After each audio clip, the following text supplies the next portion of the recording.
우리가 매일 살펴보는 오늘의 말씀과 또 새벽 기도를 통해 그리고 또 금요 설교를 통해 우리가 고린도전서를 쭉 함께 살펴보는 시간을 가지게 됩니다.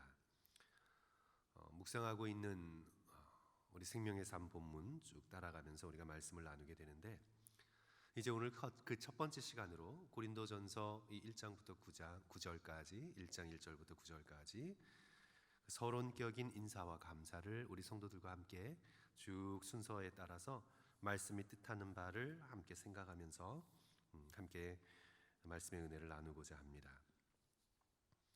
인사 부분이 이제 1절부터 3절까지인데, 저는 이 우리 자신이 누구인가를 아는 것이 참으로 중요하다는 것을 발견하게 됩니다. 내가 누구인가를 확실히 할 때 그때 인생의 방황은 사라지게 됩니다. 대부분 내가 누구인가를 몰라서 삶 속에서 방황하고 이리저리 상처를 입으면서 때로는 삶을 엉망으로 살아나가게 되는 거죠.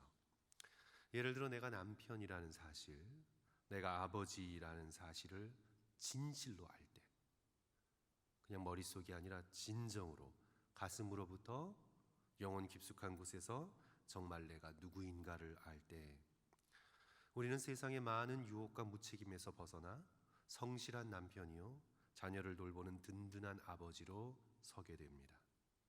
내가 누구인가를 진실로 알게 될 때 우리는 삶의 방황을 끝내고 그 부르신 자리 속에 서나가게 되는 것입니다. 오늘 사도 바울은 고린도전서를 열면서 자신이 누구인가를 확실히 하고 있습니다. 아니, 그의 모든 서신서를 열면서 이 편지를 보내는 나 자신이 누구인가, 그것을 다시 한번 확인하고 또 확인합니다. 1절 돌아가서 다시 보십니다. 하나님의 뜻을 따라 그리스도 예수의 사도로 부르심을 받은 바울과 형제 소스데네는, 부르심을 받았습니다. 철저한 소명의식이죠. 내가 사도로 부르심을 받았다. 하나님의 말씀을 맡은 나는 사도다. 이것은 사람이 인정하고 박수 쳐준다고 하고 핍박받고 어려움에 처했다고 내려놓는 그런 성질의 것이 아닌 하나님의 뜻에 따라 부르심을 받은 나는 사도다. 그리하여 그는 이 사도의 직분을 감당함에 있어 전혀 방황하지 않았습니다. 이걸 해야 하나 말아야 하나, 누군가가 격려하고 칭찬하면 그래, 힘을 내서 좀 한번 해볼까? 그러다가 비판과 상처를 받으면 뭐 그렇지, 그만둬야지. 그렇게 낙담하며 왔다 갔다 하는 그런 인생을 살지 않았습니다. 하나님의 부르심을 확실히 받았고 하나님께서 자기에게 주신 사명이 무엇인지를 알았습니다. 자기가 누구인지를 알았습니다. 저와 여러분, 우리의 하나님께서 교회를 통해 맡겨주신 이 직분이 이렇게 중요한 것이라는 소명의식이 있었으면 좋겠습니다. 목사가 되고 장로님이 되고 권사님이 되고 또 집사님이 됨이 그저 사람의 뜻과 사람의 박수 소리로 되어진 것이 아니라 하나님께서 나에게 맡겨주셨다. 이 분명한 소명의식을 가지고 하나님께서 나에게 맡겨주셨기에 우리는 하나님 앞에서 책임 있는 존재로 삶을 살아가야 합니다. 그리고 하나님을 바라보고 충성할 수 있어야 합니다. 사랑하는 성도 여러분, 내가 누구인가를 확실히 그리스도 안에서 알 수 있는 저와 여러분 되시기를 주님의 이름으로 간절히 축원합니다. 그리고 이 2절 말씀은 교회로 부르심을 입은 우리가 누구인가를 또한 보여주고 있습니다. 우리가 누구입니까? 오늘 이 2절에서 저와 여러분이 누구라고 말씀하고 있습니까? 우리 2절 앞부분 함께 봅니다. 고린도에 있는 하나님의 교회 곧 그리스도 예수 안에서 거룩하여지고 성도라 부르심을 받은 자들과, 거룩하여지고 성도로 부르심을 받은 자들, 성도, 하기오이스, the saints. 캐톨릭의 영향으로 우리는 그렇게 쉽게 saint라는 말을 안 쓰는데, 성도, 거룩하여진 자, 우리는 성도다. 성도 여러분, 그 사실을 기억할 수 있었으면 좋겠습니다. 세상과 분리되어 예수 그리스도 안에서 하나님을 위하여 구분된 존재, 저와 여러분은 성도입니다. 근데 우리 교회에서 이 직분에 대한 호칭 때문에 이 많은 오해를 하고 있는데, 우리 보통 누구를 성도라고 부릅니까, 성도 여러분? 직분이 없을 때 우리는 성도라고 부르는 경우가 되게 많아요. 그래서 장로님, 권사님, 집사님 부를 게 없으면 그 다음에 뭐로 내려가요? 성도님. 그래서 성도가 교회 안에선 제일 낮은 직분인가 보다. 이렇게 교회의 직분 체계를 모르시는 그런 분들은 그렇게 오해를 하곤 합니다. 성도는 가장 높고 가장 고귀한 부름입니다. 세상과 질적으로 다른 존재, 세상 사람들은 세상에 속해서 세상의 모습을 닮아갑니다. 돈이 조금 있으면 돈 냄새를 풍기며 돈의 모습을 닮아갑니다. 그 세상에서 조그만 지위가 있으면 자신이 대단한 줄 알고 교만한 세상의 모습을 닮아갑니다. 세상에 속해서 세상을 닮아갑니다. 그런데 오늘 세상 속에서 하나님의 백성으로 부르심을 입은 성도는 세상에서 살지만 하나님께 속했기 때문에 하나님을 닮아갑니다. 우리는 세상과 질적으로 다른 존재입니다. 하나님께서 이렇게 닮아가라고 우리에게 계시해 주신 독생자 예수 그리스도의 이 땅에서 살았던 삶의 모습, 또 죽으셨던 그 귀한 삶의 모습을 바라보면서 우리는 이 땅을 걸어가며 예수 그리스도를 닮아가는 존재로 살아가게 됩니다. 오늘 성도들의 삶의 목표는 다른 어떤 것보다 예수 그리스도를 닮아가는 것입니다. 우리의 기독교의 목표는 모호하지 않습니다. 흔들리지 않습니다. 아주 구체적입니다. 예수 그리스도를 닮아가는 것입니다. 그 성품과 인격, 말과 행동, 모든 것에서 예수 그리스도를 닮아가는 것입니다. 오늘 이제 1절, 2절을 통해서 편지를 보낸 자 사도 바울이 누구인지, 이 편지를 받는 자 우리 성도가 누구인지 그렇게 분명히 밝힌 다음에 3절 인사하죠. 하나님 우리 아버지와 주 예수 그리스도로부터 은혜와 평강이 있기를 원하노라. 1절부터 3절까지 이제 감사가 나오고요, 인사가 나오고요, 4절부터 9절까지 이제 우리는 사도 바울의 하나님을 향한 감사의 부분을 읽게 되는데, 이제 4절부터 9절까지 등장한 사도 바울의 감사를 우리가 잘 살펴보면 성경적인 감사가 모두 그렇듯이 이 감사는 환경적인 감사가 아닙니다. 그러니까 환경이 좋을 때 감사하고 나쁠 때 탄식하는 그런 환경에 기초한 감사가 전혀 아닙니다. 사도 바울의 감사는 언제나 하나님의 은혜에 기초한 감사였습니다. 4절 말씀 우리 다 같이 한 목소리로 읽습니다. 그리스도 예수 안에서 함께 읽을게요. 시작. 그리스도 예수 안에서 너희에게 주신 하나님의 은혜로 말미암아 내가 너희를 위하여 항상 하나님께 감사하노니. 사도 바울께서 하나님께 고린도 교인들을 감사하는 이유가 무엇 때문입니까? 하나님의 은혜로 말미암아. 사도 바울의 감사는 하나님의 은혜에 기초한 하나님 은혜 중심의 감사였습니다. 하나님의 은혜 중심의 감사를 할 때 우리는 항상 감사할 수 있습니다. 평안할 땐 평안 주심에 감사할 수 있고, 어려울 땐 그 어려움으로 인해 인내하고 성숙하고 성장할 수 있도록 기회 주심에 감사할 수 있습니다. 은혜 중심의 감사는 항상 할 수 있습니다. 내가 너희를 위하여 항상 감사하노니. 그러면서 하나님의 은혜를 붙들고 이제 사도 바울은 고린도 교인들을 바라보며 감사를 하게 되는데, 우리가 인간적으로 볼 때 고린도 교인들을 보며 감사하기 어렵습니다. 고린도 전후서를 쭉 읽어보시고 우리 성경의 이 내용에 익숙하신 분들은 충분히 알고 계십니다. 얼마나 문제가 많은 교회입니까? 고린도 교회가 얼마나 많은 문제를 가지고 있습니까? 얼마나 사도 바울을 힘들게 했던 교회입니까? 사도 바울의 사도권을 의심하고 그의 겉모습과 수사하기 별 볼 일 없다고 생각하여 다른 이들과 비교하여 그를 무시하고 쉽게 세상 철학에 유혹되고 영적인 은사를 받았다고 교만하고, 그래서 서로 파벌을 만들어 갈라져 싸웠던, 인간적으로 환경적으로 보면 고린도 교인들을 감사할 수 없습니다. 쉽지 않습니다. 하지만 사도 바울은 오늘 하나님의 은혜에 기대어 고린도 교인들을 하나님 앞에 올려드리며 감사하고 있습니다. 여기서 오늘 우리가 함께 배우는 사실은, 우리가 사람들의 부정적인 면에 먼저 집중하고 비판하고 탄식하는 것이 아니라 그 수많은 문제에도 불구하고 그 사람을 통해 하나님의 은혜가 발견되는 곳, 그 면을 찾아서 그 사람을 하나님 앞에 기쁘게 올려드리는, 사람들을 은혜로 대하며 은혜로 하나님께 올려드리는 우리의 영적인 훈련이 너무나 중요함을 우리는 깨닫게 됩니다. 그래서 사도 바울은 하나님께서 그리스도 안에서 고린도 교인들에게 역사하신 좋은 면들을 먼저 찾아냅니다. 그것이 뭡니까? 바로 언변과 지식입니다. 5절의 말씀이죠. 이는 너희가 그 안에서 모든 일 곧 모든 언변과 모든 지식의 풍족함으로, 부족한 것들을 먼저 끄집어내는 것이 아니라 너희들의 언변과 지식이 너무나 뛰어나구나. 그리하여 그리스도의 증거가 너희 안에서 굳건하게 서나가는구나. 그리고 그 다음에 7절, 너희가 모든 은사의 부족함 없이 우리 주 예수 그리스도의 나타나심을 기다리고 있구나.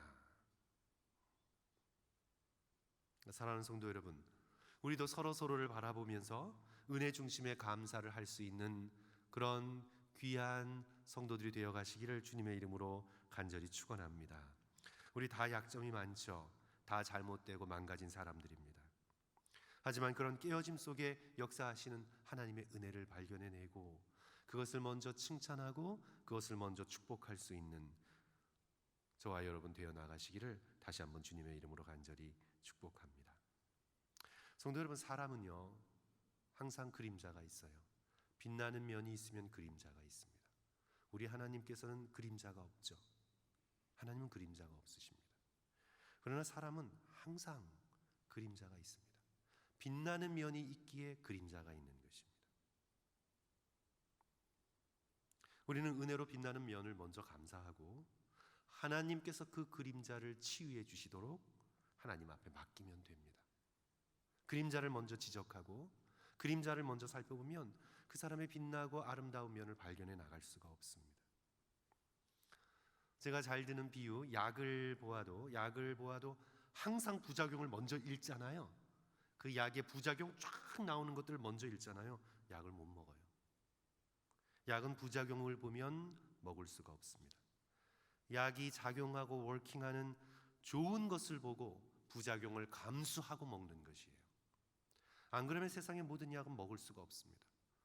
어젠가요? 그저께인가요? 연구 결과 아스피린 먹지 말라고, 내부 출혈을 일으킨다고 그런 연구 결과가 나왔는데, 성도 여러분, 부작용을 생각하면 모든 약은 먹을 수가 없습니다. 항상 긍정적인 면, 나에게 작용하는 좋은 면을 믿고 약을 먹어야 되는 것처럼 우리는 사람을 바라보면서도 항상 부작용만 바라보면 사람과 관계해 나갈 수가 없습니다. 나 혼자 떨어져 있는 외딴 섬처럼 고립될 수밖에 없어요. 그러므로 사도 바울처럼 먼저 사람을 하나님께서 주신 은혜의 빛으로 바라보고 그 사람이 가진 긍정적이고 좋은 것을 집중할 수 있는 그런 저와 여러분이 되었으면 좋겠습니다. 이제 사도 바울이 은혜를 의지하여 마지막으로 올려드리는 감사는 하나님께서 하실 일에 대한 감사입니다. 8절과 9절 나오는데, 하나님께서 하실 것이다.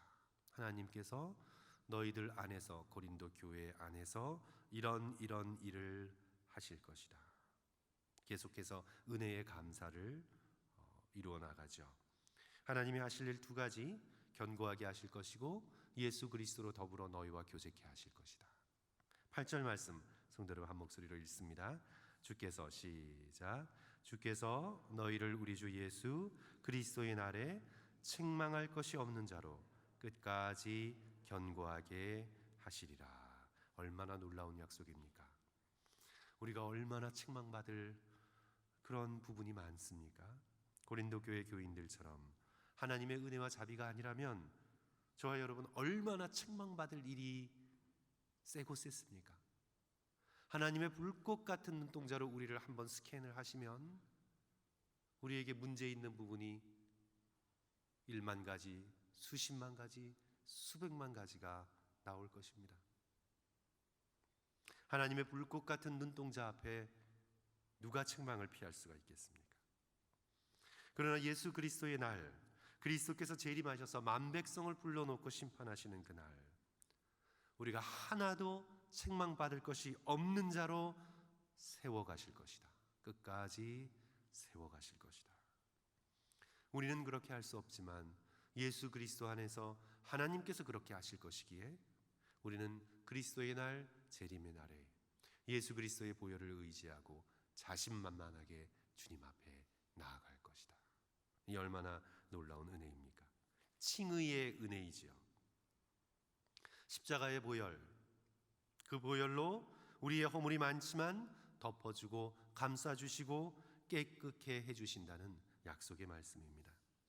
하지만 동시에 두 번째로 하나님께서 우리를 실제로 책망받을 것이 없는 자로 만들어주신다. 성화의 은혜이지요. 앞에 게 칭의의 은혜라면 지금 이 구절은 성화의 은혜입니다. 어떻게? 예수 그리스도와 친밀한 교제를 나누게 함으로써 우리가 실제적으로 그리스도를 닮아 거룩한 자로 성도로 변화되어 나갈 것이다. 우리 또 9절 말씀 다 같이 한 목소리로 읽겠습니다. 너희를 불러, 시작. 너희를 불러 그의 아들 예수 그리스도 우리 주와 더불어 교제하게 하시는 하나님은 미쁘시도다. 우리의 죄로는 감히 바라볼 수도 없는 완벽하게 거룩하신 예수 그리스도와 펠로우십, 교제를 나누게 하신다. 이 놀라운 특권입니다. 우리가 예수 그리스도와 교제하면 닮아가게 돼 있습니다. 사이 좋은 부부가 얼굴이 닮아가는 이유가 바로 그것 때문입니다. 아니, 성도 여러분, 욕하면서도 서로 닮아갑니다. 자녀가 부모를 원망하면서 자녀가 나이 들며 부모의 모습이 되어가요. 그러니까 함께 거하는 삶의 파워죠. 한 공간에 삶의 여러 가지 모습을 보면서 삶을 나누고 음식을 함께 먹고 기쁜 시간이든 힘든 시간이든 함께 보내는 함께 거함의 파워입니다.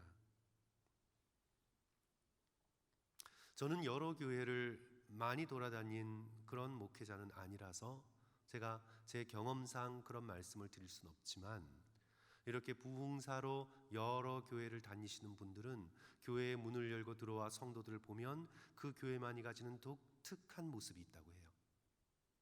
그 교회만이 내뿜는 독특한 향기, 독특한 분위기, 성도들 함께 여기서 예배드리며 살아왔던 성도들에게서 나오는 그 교회만의 독특한 모습이 있다고 해요. 저는 잘 모르겠어요. 많이 여러 교회를 다녀보질 않아서. 그런데 성도 여러분, 맞는 말입니다. 우리가 함께 교제하고 함께 거하고 세상 말로 함께 지지고 볶으면서 살게 되면 우리는 서로를 닮아가게 됩니다. 그래서 감히 조금 과장된 얘기 같지만 우리는 서로에 대한 책임이 있다, 이렇게 얘기를 합니다.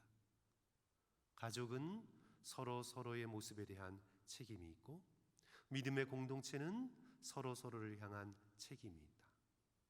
그래서 교회의 연약함은 나와 상관없어가 아니라 나의 부분적인 책임이 있고 우리 교회의 모습 가운데 우리가 기여하고 있었던 또 나쁜 쪽으로 또 부정적으로 또 영향을 미쳤던 부분이 반드시 있을 것이다.